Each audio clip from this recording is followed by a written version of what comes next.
Nossa, acho que eu preciso dar aula, né? Pois é, eu peguei no sono aqui, não tenho dormido tão bem, mas eu queria começar a aula de hoje dando um bom dia a você, quarentener, bom dia a você, aluno do colégio do Centenário, Adventista Centenário, você que é do terceirão. Eu queria começar com essa introdução mais uma vez na área da saúde, o nosso plano mestre de desenvolvimento de saúde. Você sabia que é muito importante que você complete pelo menos 8 horas de sono? Eu faço esse desafio para você. Nenhuma das horas que são desperdiçadas com a gente ficando acordado das 10 até a meia-noite, elas são repostas depois. Esse é o sono mais importante, onde o nosso corpo e a nossa mente mais descansam, das 10 à meia-noite. Só que é um baita desafio conseguir dormir nesse horário na quarentena. Eu imagino, eu sei também. Mas a gente tudo pode naquele que nos fortalece. E se você quer ter uma saúde, uma clareza de mente muito melhor, clareza de pensamentos, um bom desempenho, um desempenho muito melhor academicamente falando, faça esse pacto com você e com Deus. Descanse certo e descanse no horário correto. Não perca esse sono. O maior desafio é, além de dormir 8 horas por dia, não perca esse sono das 10 à meia-noite, beleza? Bom, a gente andou fazendo algumas pausas. Na última aula eu expliquei dos projetos que estão rolando. O Drive-Thru da Esperança com a Rede Globo indo até o nosso colégio e expandindo esse projeto para toda Curitiba, onde você tem a oportunidade de cuidar da sua família, levando máscaras e também trocando por alimentos e cuidando daqueles que mais precisam, que estão com fome nessa época, que perderam o emprego. O projeto ainda está em andamento essa semana e vai até sexta-feira para a gente ajudar o máximo de pessoas e com certeza vai ser uma bênção. O que mais que eu tenho para falar com vocês?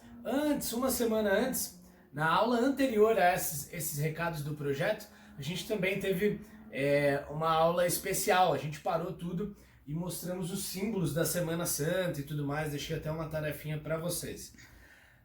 E agora, voltando 3 aulas atrás, a terceira aula atrás, eu gostaria que você lembrasse, vou te relembrar um pouquinho. Nós dissemos um pouco da desconstrução de Deus que é feito hoje, né? Até algumas religiões que não precisam nem mais de um ser divino, e sim começaram a surgir a partir do budismo, religiões que são estilos de vida. O budismo, por exemplo, na área da sabedoria, a sabedoria é o maior Deus. Depois, algumas outras culturas, ou também com o passar do tempo, o conhecimento se tornou antagonista, ele se tornou contrário ao conhecimento de Deus. As pessoas que têm o conhecimento agora, elas se rivalizam com as pessoas que acreditam em Deus, que têm fé. A fé fica contrária ao conhecimento. E nós citamos vários exemplos de como esse processo aconteceu. Mas esse é um processo antigo. E apesar da gente ter estudado ali na época de Freud, Nietzsche, na última aula, nós vemos que isso vem muito antes de Freud e Nietzsche. O ateísmo é muito antigo, a desconstrução de Deus é muito mais antigo. E vem desde a época dos áureos tempos bíblicos. Desde que o mundo é mundo, existem pessoas para descredibilizar Deus. Você, por exemplo, já parou para pensar que as histórias dos descendentes de Caim, que mata o seu irmão Abel e depois foge porque Deus coloca alguma marca no corpo de Caim, a história que ele contou do Deus de Adão, do seu pai Adão, do nosso pai Adão, podia ser muito diferente do que a história que os outros descendentes, por exemplo, Sete, né, que substituiu Abel, contava desse Deus, que era um Deus de amor, o único Deus, que tudo criou, que um dia enviaria o seu filho para morrer por nós. A história de Caim devia carregar consigo mágoas, ressentimentos, sentimento de vingança, rivalidade, e não devia ser um Deus bondoso que ele mencionava na tradição oral. Nós falamos isso também na aula que desconstruímos um pouco Deus. A tradição oral é uma das evidências mais fortes da existência de Deus. Os antigos contavam as histórias através das constelações. O céu era uma grande lousa ou um PowerPoint onde eles contavam todas as histórias bíblicas. E elas eram passadas de boca, por isso tradição oral, tudo que vem oral é de boca. E eles passavam de pais para filhos e gerações iam conhecendo as histórias que Adão contou. Por que isso é uma evidência divina? Porque, por exemplo, em ilhas como aborígenes, eles nunca tiveram contato com a cultura ou com a globalização, nada penetra a ilha deles, é impenetrável. Mas mesmo assim eles têm rituais salvíficos, escatológicos, que a gente chama na teologia, para salvação de pessoas. Você sabia disso? Por exemplo, eles acreditam que tem que extrair o sangue da galinha para alcançar a favor dos deuses, e isso é aquela coisa do telefone sem fio. Já viram um telefone sem fio? Já brincou disso na sua casa?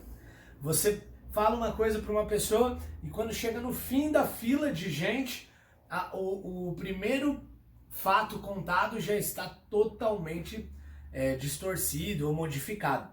Mas se há elementos similares, por exemplo, o sangue, a Bíblia fala que sem sangue não há perdão. Como os aborígenes, por isso que Deus mandou matar os cordeiros, para simbolizar um Deus, Cristo, se fazendo homem, se fazendo um cordeiro que daria o seu sangue a todos nós, pela nossa salvação, sem reclamar. Assim também os aborígenes, sem nunca ter acesso a esse tipo de coisa, também tiravam sangue para a remissão do perdão. De onde vem isso? Certamente da tradição oral.